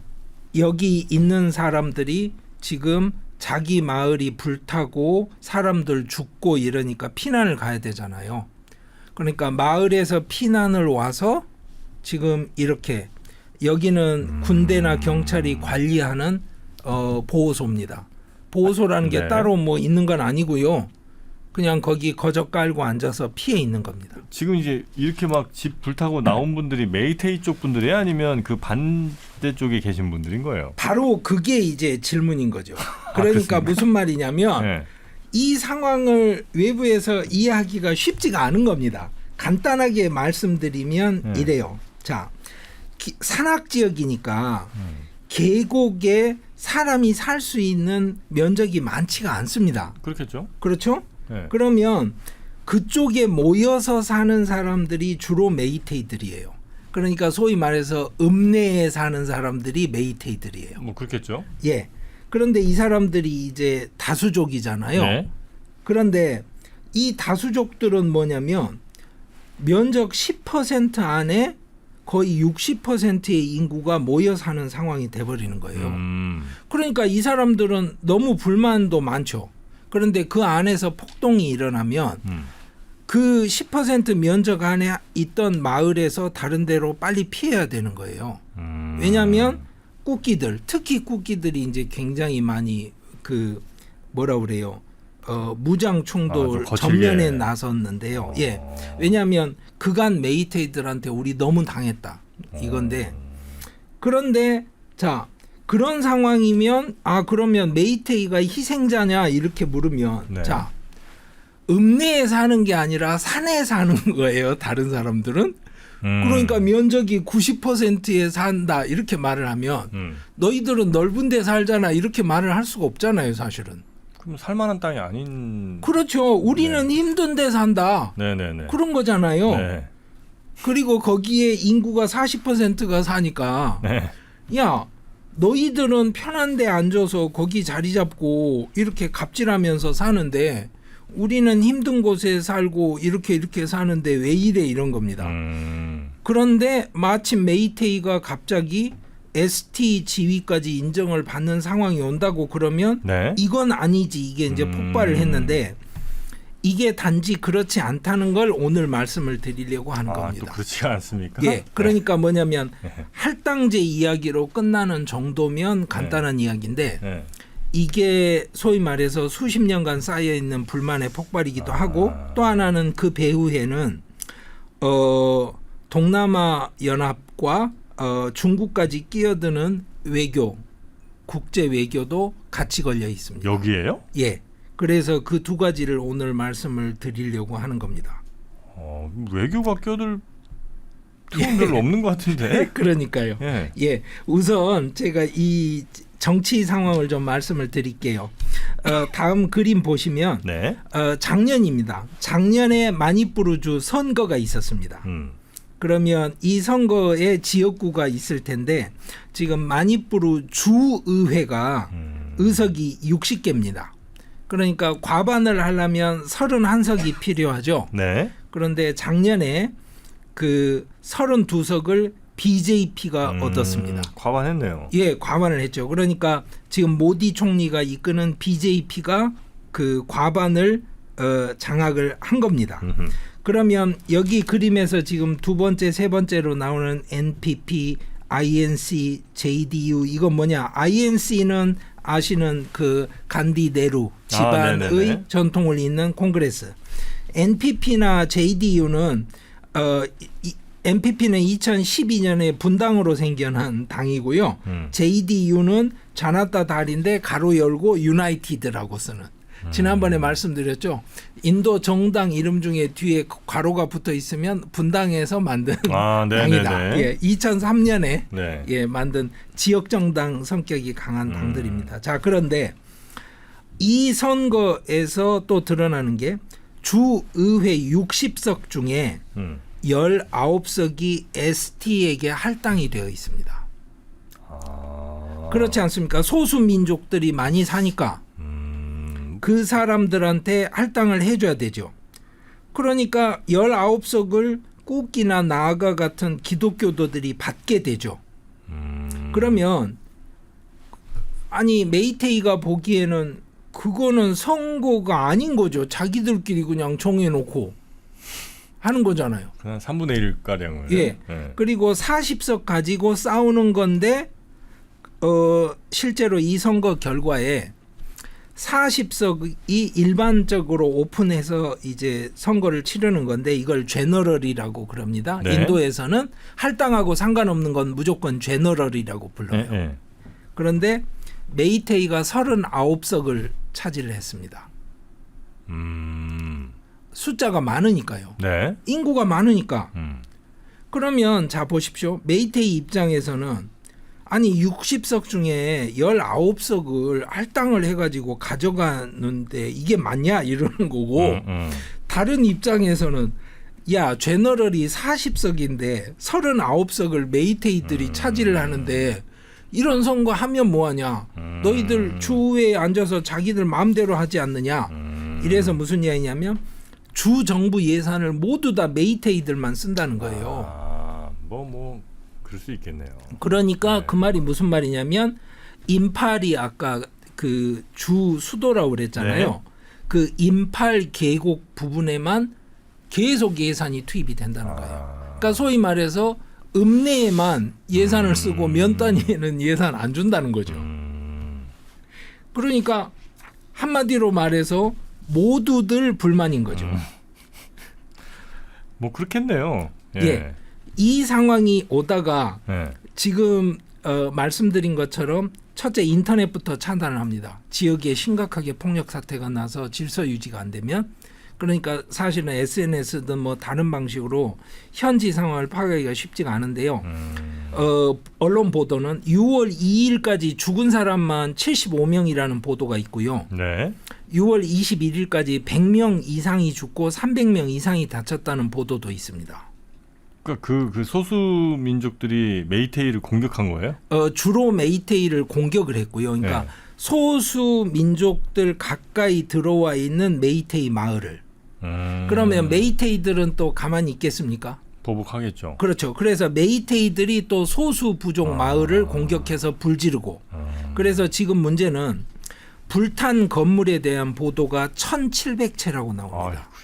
가난한 이 지역에서 주택하고 종교시설 포함 1,700채예요. 네. 이게 또 중요한 게 뭐냐면 생각해 보십시오. 메이테이들은 힌두니까 네. 거기를 덮치면 힌두 사원을 태울 거 아닙니까? 그 마을에 있는 힌두 사원. 네. 그러면 메이테이들이 소수민족을 덮치면 그 마을에는 교회가 있겠죠. 기독교도들이니까. 그러면 거기 불을 지르겠죠. 이건 또 감정이 굉장히 상할 텐데. 예. 그런데 인도가 지금까지 이제 오랫동안 겪어왔던 그 문제. 예. 그러니까 커뮤널 컨플릭트라고 그러는데요. 이걸 뭐 인종 단위라고 하기도 그러고 종교 단위라고 하기도 그런데 하여튼 단위들끼리 부딪히는 상황. 그래서 지금 자기 집에서 못 살고 피난 간 사람이 35,000이라고 그러고요. 지금 아까 그림에 나왔잖아요. 이재민 캠프. 네. 그게 315개가 차려졌다고 그래요. 그러니까 이 상황은 뭐하고 거의 또 비슷하냐면 잠무 카슈미르 상황하고도 굉장히 비슷합니다. 네. 잠무 카슈미르가 그러니까 인도 전체로 볼 때는 이슬람 소수자들인데요. 네. 그 안에 살던 힌두 소수자들은 그 지역의 이슬람 다수자들 때문에 쫓겨난 사람들이 있습니다. 그걸 카슈미르 반디시라고 그러는데요. 네. 하여튼 그러니까 이게 진짜 다수인지 소수인지를 따지기도 쉽지 않은 상황에서 이런 충돌이 일어나니까 결국은 이제 인도 중앙 정부는 정해진 대로 일상적으로 하던 대로 가는 겁니다. 첫째, 네네. 군을 동원해요. 둘째, 통행 금지령을 내립니다. 네. 그리고 인터넷을 차단시켜요. 그리고 그런 걸 하기 위한 법도 예전에 미리 다 만들어 놨습니다. 이런 일들이 종종 있다 보니까 그리고 나서 지금 현재 17,000명 정도 병력이 투입이 됐는데 긴급시 현장 발포하라라는 명령이 하달된 상태에 투입된 병력입니다. 아니 그 어쨌든 민간인들이고 뭐 예. 특별히 뭐 총기를 갖거나 그러진 않았을 거 아니에요. 예. 지금 실제로 국가에서 발표해가지고 계속 이제 그 뭐라 그래요? 호소하는 부분 중에 하나가 네. 탈취한 총기 반납하십시오부터 여러 가지. 아, 나중에 총기 기회가 있으면 제가 말씀을 드리겠지만 인도는 아직도 인도 반정부군이 활동을 하고요. 많이 잦아들었습니다. 그리고 지역 반군 그러니까 옛날에 그 동남아시아 태국 저 북부 산악지대에 있던 마약왕 이런 거 생각하시면 군인들보다 그 마약 조직이 무기가 훨씬 좋았지 않습니까? 그 정도 상황은 아닌데 네. 비슷한 정도의 가능성이 있다고 생각을 하셔야 됩니다. 아 그래요? 예. 그래서 아니 도대체 이게 그 주유소에 유증기가 가득 찬 상태에서 이 불꽃 당기는 것처럼 팡 터진 건데 네. 유증기는 어디서 왔습니까? 이게 문제잖아요. 무슨 불만이 얼마나 누적된 거냐. 그렇죠. 네. 이 이야기부터 해볼게요. 첫째, 아까 말씀드린 게 네. 메이데이들은 사람 수가 많은데 10% 안에서 산다고 그랬잖아요. 왜냐하면 다수니까. 네. 그리고 ST가 아니니까. 이 사람들은 보호 대상이 되는 부족민들이 사는 산을 구입할 수가 없어요. 임야 구입이 안 됩니다. 그러니까 무슨 말이냐, 메이데이들이 아무래도 이제 주류고 돈도 많을 거 아니에요. 그런데 산을 살 수가 없는 거예요. 네. 임야 구입이. 네. 그러면 소수민족들은 메이데이가 산을 살 수 있게 해준다 그러면 어떻게 되겠어요? 우리를 여기서도 쫓아내냐? 그렇지 않습니까? 네. 양쪽 다 불만이죠. 그런데 국가에서 이제 주정부에서 계속 이런 발표를 많이 했어요. 그 대마 재배는 불법이니까 하지 마라. 그리고 대마 재배하다 잡히면 형사처벌 받는다. 정부가 공무원들이 가서 그거 다 파괴한다. 이런 이야기를 하긴 하는데 중요한 건 뭐냐면 대마 재배를 한다는 거죠. 그래요? 예. 산악 지역 이렇게 좀 예. 감시가 소홀한 뭐 이런 동네. 예.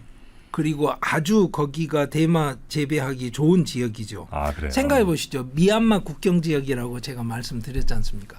물론 세계적인 산지는 지금은 뭐 아프가니스탄이 되어 있습니다만 네네네. 그리고 또 하나는 나중에 좀 말씀을 드리겠습니다만 많은 경우에는 저기에 정치적 이권을 가진 사람들이 대마 재배를 해서 그것으로 돈을 벌고 무기도 가지고 있고 인신매매도 하고 여러 가지를 합니다. 그러니까 정부에서 대마 재배하지 마 이런 발표를 하면 다 맞는 말처럼 들리지만 가난한 농민들 입장에서 야 우리 이렇게 해가지고 입에 풀칠이라도 하고 사는데 이것도 못하게 한다고 이렇게 되면 또 이제 이야기가 복잡해지죠. 굶어 죽는 것보다 깜빵 가는 게 낫지. 예. 그래서 아프가니스탄에서 예. 그 미군들이 아프가니스탄 점령했을 때도 대마 밭을 파괴를 하고 나면 반드시 거기에 생존 대책을 세울 수 있는 프로그램을 마련을 하는 전략을 썼었습니다. 처음에 해보고서 이게 안 된다는 걸 배운 거죠. 근데 이제 지금 그런 전략을 제대로 쓰지는 못하는 상황이고요. 또 하나 자연보호구역에 산림이 훼손되면 안 되잖아요. 네. 그건 맞는 거잖아요. 그러니까 산림 현황 조사를 본격적으로 시작을 했습니다. 네. 산림 현황 조사라는 말은 뭘까요? 소수민족들이 받아들이기엔 우리 사는 거를 지금 다 조사를 해서 조금 있다 여기를 다 토지 측량 마친 다음에 거래할 수 있게 풀어주겠구나. 세금 걷어가겠구나 뭐 이런 생각들. 예. 이걸 지금 몇 년째 하고 있으니까 네네네. 불만이 많죠. 예. 그런데 메이데이들은 또 뭐라 그러냐면 야 산에 자리 잡고 눌러붙어 앉아서 대마 농사도 뭐 하는 것 같은데 아니 이 자식들이 거기에 있는 산림 현황 조사도 못하게 자꾸 막는다고? 이게 뭐야 이렇게 되는 거죠. 나란 말을 뭘로 하는 거야 얘네들은. 그렇죠. 그러니까 이게 자꾸 불만이 부풀어 오던 차에 문제는 2021년에 미얀마 쿠데타가 터집니다. 미얀마 쿠데타? 네네네. 예. 그래서 그 다음 사진을 한번 보시죠. 마니푸르하고 미조람 지역이 이제 물론 그 옆에 주도 마찬가지인데 미얀마하고 이렇게 국경을 접하고 있는데요. 네. 사가잉이라는 그 미얀마 내부 지역이 여기 마니푸르하고 직접 붙어 있습니다. 그런데 여기서 난민들이 대거 마니푸르로 유입이 됩니다. 그런데 네. 이 난민들이 실제로 꾸키 집단하고 그 연대가 굉장히 강한 또 친해요. 예, 사람들입니다. 하긴 뭐 삶의 방식이라든지 뭐 여러 가지 예, 언어에서부터 비슷한 것들이 뭐 많으니까. 친인척들도 있고 뭐 거기 국경이라는 게 뭐 그렇게 관리가 되는 곳이 아니니까 오며 가며 서로 여러 친분 관계도 있고 그러면 문제가 이런 거죠. 아니 지금 꾸기가 막 늘어난다고 이렇게 되는 거죠. 안 그래도 좀 마음에 안 들던 애들인데 숫자 적을 땐 그냥 어떻게 좀 참아봤는데 예. 저 미얀마에서 막 애들 넘어와갖고 쿠키처럼 해갖고 자꾸 뭔가 이렇게 좀 위협적인 걸로 느껴지니까 이쪽에서는 조금 불편했겠군요. 그렇죠. 그 압력이 굉장히 높아진 겁니다. 그러니까 군은 군대로 저 불법 무기 지금 가진 사람들이 한둘도 아니고 감당이 안 된다. 행정부는 행정부대로 말도 안 듣고 이게 말이 되냐 이런 거고 주민들은 각자 저 행정부는 메이데이 편이고 군은 델리에서 있는 저쪽 힌두교도들 편이고 그러면 우리는 우리 목숨을 우리 스스로 지켜야지 이렇게 되는 거죠. 그러니까 서로 믿지를 못하는 상황에 이런 폭력 사태가 생겨버리니까 트럭이 못 들어갑니다. 지금. 트럭이 못 들어가면 음식하고 의약품이 거기 들어가지를 못해요. 마니푸르에 트럭이 못 들어가요? 예. 왜 그러냐면 군대가 지금 다 막고 있으니까요. 그러다 보니까 지금 생필품 가격이 뭐 몇백 퍼센트, 몇천 퍼센트 뭐 폭등했다는 소문은 있는데 구체적인 데이터는 없습니다. 그래서 그 다음 사진 한번 보시죠. 네. 이게 6월 8일, 금년 6월 8일 사진입니다. BJP의 2인자 내지는 3인자로 불리는 아미츠샤가 내무장관이거든요. 그 사람 관저 앞에서 꾸키 여성연합 사람들이 조직한 시위입니다. 그러니까 꾸키 라이브스 매터. 그러니까 꾸키 사람들도 소중하다. 그렇죠. 미국에서 한참 썼던 표어잖아요. 그러네요. 근데 여기 보십시오. 몇 명이나 모여 있는지. 그리고 이 여성분들 보면 외모가 거의 우리에게 익숙한 외모들이죠. 진짜 그러네. 인도 사람들 우리가 알고 있던 그 모습이랑은 조금 다르네요. 예, 그렇습니다. 이게 지금 현실입니다. 그래서 이 사람들이 그러니까 소수 인도 전체에서 보자면 소수자 중에 또 소수자니까 뭐 대형 시위를 할 만한 입장에 있지도 않는 거예요. 네, 한 10대 분 계신 예, 것 같은데. 그러면 이 꾸키를 대표해서 무장 투쟁을 하는 사람들은 그러면 꾸키의 권익을 지키기 위해서 소수민족 해방 운동을 하고 있느냐? 네. 이게 이제 문제인데요. 무장단체가 여러 개입니다. 첫째는. 그러니까 각자 알아서 하는 거고요. 네. 계곡에 자리 잡은 무장단체가 한 30개 정도 되는 걸로 알려져 있습니다. 전형적인 예를 한번 들어드릴게요. 이 사진을 한번 보시면 무장단체에서 2019년에 아까 아미츠샤 말씀드렸죠. 내무장관. 네네. 그 사람한테 보낸 공식 편지가 언론에 흘러나왔습니다. 네. 그래서 알려졌어요. 여기 뭐라고 나와 있는 거냐면 네. 이번 선거에는 공천권을 우리한테 달라. 그리고 네. 예, 공천권. 네. 왜 그러냐면 제가 말씀드렸죠. 인도 하원 의석 2개를 마니푸르에서 가지고 있다. 그중에 의석 하나를 우리한테 공천권을 달라. 그리고 이 후보가 좋은 것 같아. 이렇게 여기다 써서 내무장관한테 보냈어요. 이 사람들이 뭐냐면 소수 민족 무장단체 사람들입니다. 그러니까 네. 이게 소수 민족 독립운동을 한다거나 소수 민족을 지키기 위해서 일하는 사람들이냐? 야, 근데 사실 이거 어찌 보면 불법 단체일 거 아니에요, 당연히. 당연하죠. 내무부 장관한테 예. 편지를 보냈다고요? 예. 범죄 조직이라고 예. 볼 수도 있을 텐데 중앙에서 예, 보면. 예. 근데 자기들은 또 이제 소수 민족의 권익을 대표하는 독립운동한다고 생각하시겠죠. 이런 저런 그리고 내지는 합법 단체도 네. 여기 같이 얽혀 있고 네. 또 하나는 합법과 불법을 왔다 갔다 하는 사람들도 있고 그런데 이 사람들이 바로 아까 말씀드린 여러 가지 눈에 안 보이는 활동을 통해서 이권을 챙기는 사람들입니다. 네, 네, 네. 그리고 이 사람들이 또 뭐하고 연결이 되어 있다? 직접 정치인들하고. 그래서 그 활동을 하는 것이고 선거가 다가오면 그 정치인이 살아남아야 되니까. 약간 그 프랙탈 구조처럼 뭐 인도라는 어찌 보면 조금 이제 좀 잘 살지 못하는 나라 예. 안에 거기서 또 이제 못 사는 예. 지역이 있고 거기서 또 주류와 예. 비주류가 있고 예. 이렇게 가네요. 예. 이 편지에 언급된 사람이 누구냐면 벤자민 마테라는 사람인데요. 네. 이 사람이 BJP 이제 그 후보로 그러면 당선이 됐습니다. 네, 네. 실제로.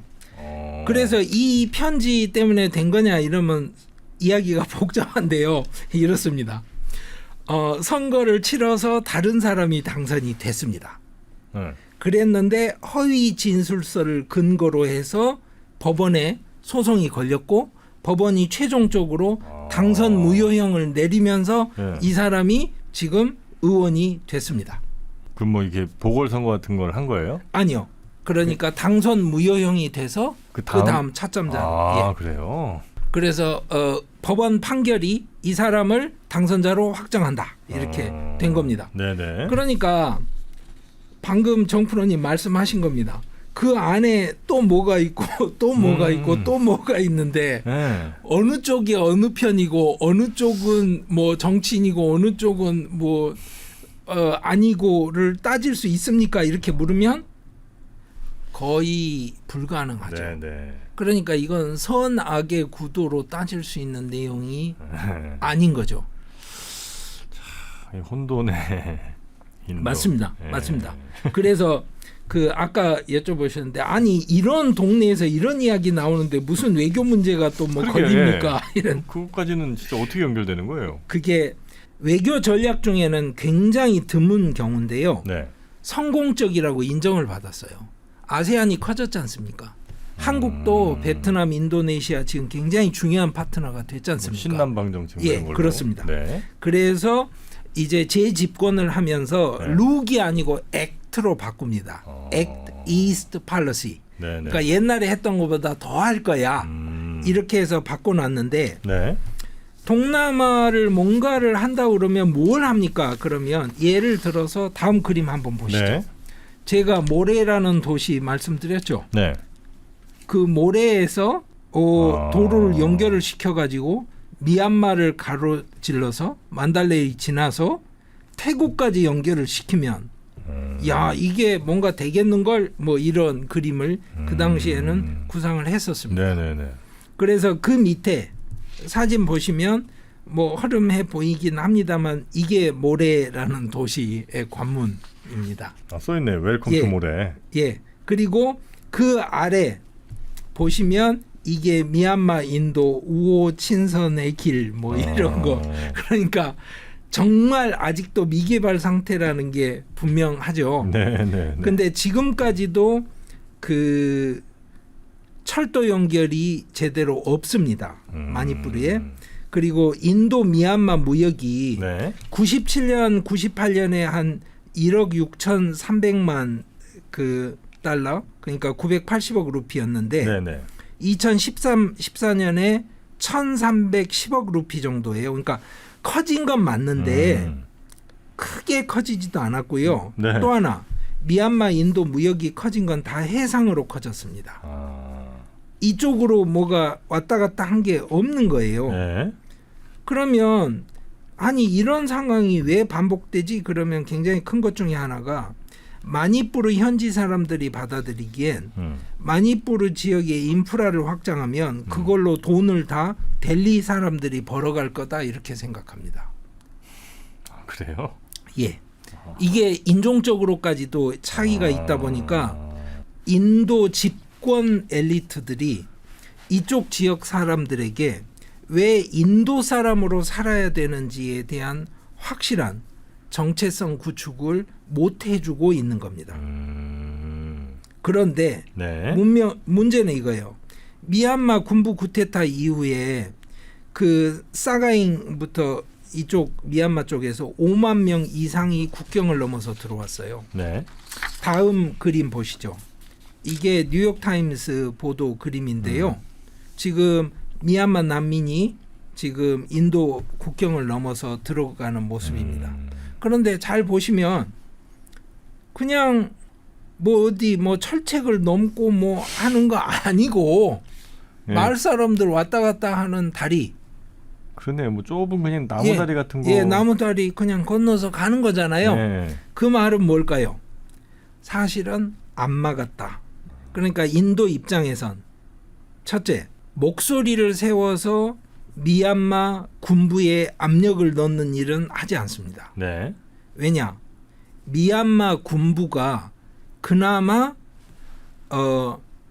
반정부 세력 인도 내 마니푸르에 있는 반정부 세력들이 미얀마로 도망가서 다시 세력을 키운 다음에 또 들어오고 하는 상황을 막아줄 믿을 만한 파트너라고 생각하는 겁니다.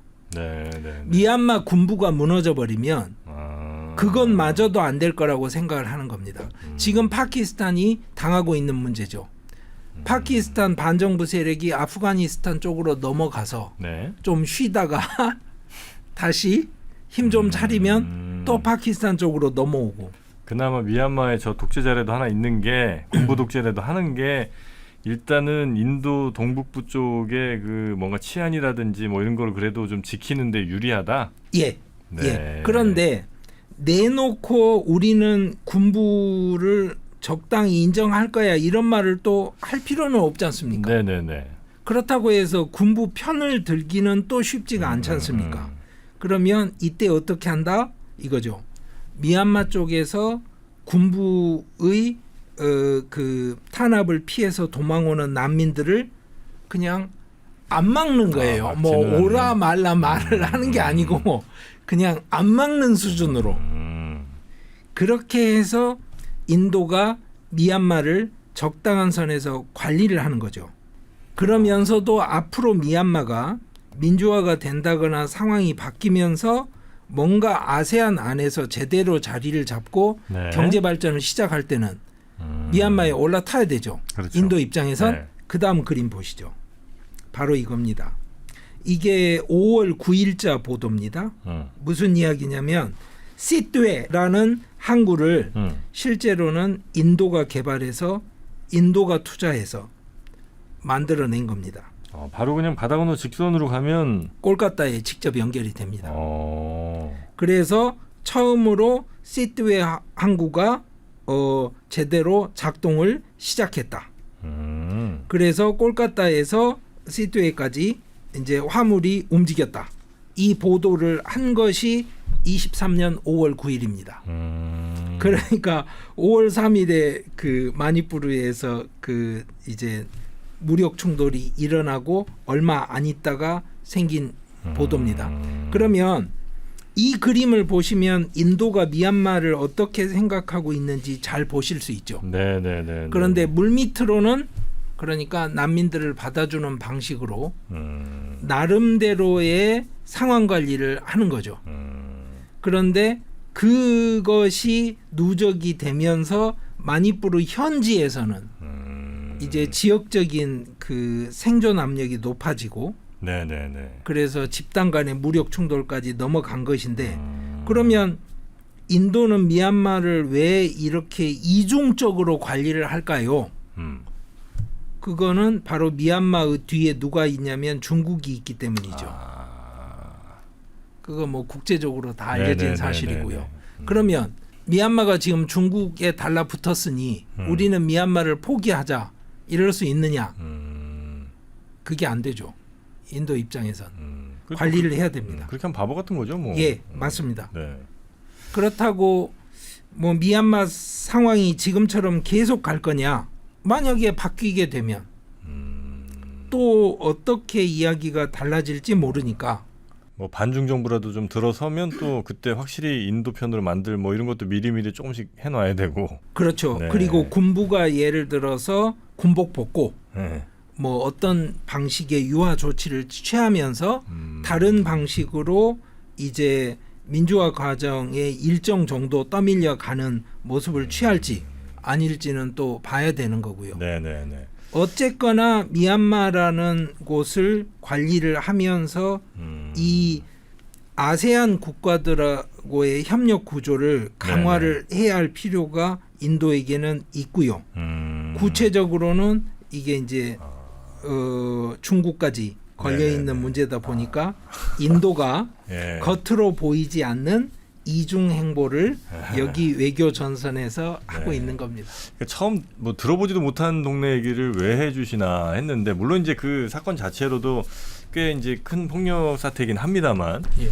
들어보니까 이제 그 전에부터 말씀해주셨던 그 할당에 대한 예. 그거에 대한 불만이 이제 꽤 오랜 기간 쌓여 있었고 거기다가 뭔가 트리거가 될 만한 그러니까 지금 현재 그 작은 동네에 주류라고 할 수 있는 사람들을 이 사람들을 이제 다 같이 소수로 좀 인정을 해줄 거냐 하는 그 문제가 이제 탁 하나 걸린 거고 예. 그리고 예. 그 배경에는 또 인도가 미얀마를 관리하는 데 있어서 미얀마 사람들이 좀 넘어오는 거를 그냥 눈 감아주는 예. 그래서 이제 그 압력이 점점 더 높아진 그런 차원이 있다는 말씀이신 예. 거군요. 예. 아 여기 근데 지금 이제 폭력 상황은 어느 정도 좀 정리가 된 거예요? 그래서? 아니요. 아직도? 지금 아직도 이게 정리가 안 돼 가고 있습니다. 근데 약간은 좀 온도가 떨어져 가는 것 같고요. 굉장히 많은 중앙 정치인들까지 마니푸르 방문하고 네네. 그리고 이제 소위 말해서 친여 성향의 단체들이 있지 않습니까? 네네. 양쪽 다 네. 메이데이든 꾸끼든 그쪽에서는 이제 서로 종교 단체들끼리 화합의 뭐 종교 행사도 열고 이러는데 네. 그런데 가끔씩 또 어느 마을에 그 불 지르고 덮쳤다 보도도 나오고 그래서 아직까지는 완전히 안정화 단계에 접어든 것 같지는 않습니다. 인도에서도 제일 외곽이라고 할 수 있는 네, 이곳 마니푸르 이름은 참 좋습니다. 예, 네, 보석의 땅 예, 뭐 이런 데인데 거기에서 생긴 심각한 유혈 충돌 사태 여기에 대한 배경 그리고 앞으로 전망이라고 할 수 있는 거는 있을까요? 이게 굉장히 어려운 문제라서 네. 아까 설명드렸고 또 정프로님 말씀하신 것처럼 그 안에 또 있고 또 있고 또 있는 문제라서 어느 차원에서 자르기가 굉장히 어렵습니다. 그래서 사실은 인도 주류 세력이 믿는 것은 어떤 거냐면 인도가 경제 발전을 이루어내면서 그 경제 발전의 혜택이 아래까지 퍼져나가는 단계에 가면 지금 마니푸르 1인당 GDP가 $900 조금 넘으니까 인도 평균이 2,000이 넘는데 네네네.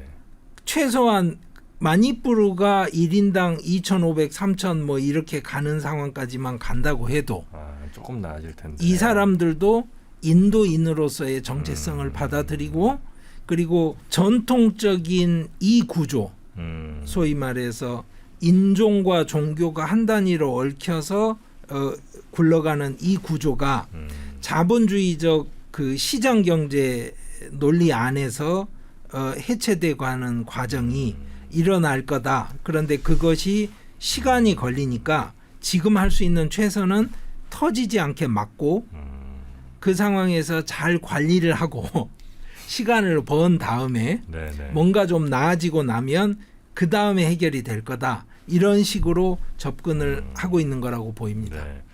뭐 너무 단순한 생각인 것 같긴 한데 이런 사건들 볼 때마다 야, 그래도 같은 말을 쓰고 예. 같은 문화권에서 이렇게 한 나라에 산다는 것도 참 복이다 하는 생각이 갑자기 또 들기도 합니다. 비슷한 모양의 사람들끼리. 예, 예. 아유 인도. 네, 하여튼 유혈 사태는 잘 좀 정리가 좀 됐으면 좋겠고요. 거기에 정치력을 좀 잘 발휘를 해주기를 바라면서 오늘은 여기서 마니푸르 사태, 유혈 사태를 좀 정리를 하고요. 다음 시간에 또 재밌는 인도 이야기 계속해서 좀 청해 듣도록 하겠습니다. 네, 예. 함께해 주신 우리 강성윤 교수님 대단히 고맙습니다. 예, 감사합니다.